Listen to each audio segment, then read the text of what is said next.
Our time has come guys. അങ്ങനെ വീണ്ടും പോർച്ചുഗലിന്റെ മാച്ച് എത്തി.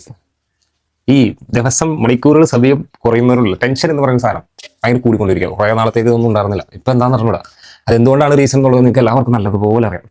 പിന്നെ ഈ ഒരു മാച്ചിന് ഒരുപാട് പ്രത്യേകതകളുണ്ട്. ഒന്ന്, എക്കാലത്തെയും പോർച്ചുഗലിന്റെ മികച്ച താരമായ ജോട്ടയുടെ വിടവാങ്ങ് ഒരു വർഷം തികയാണ്.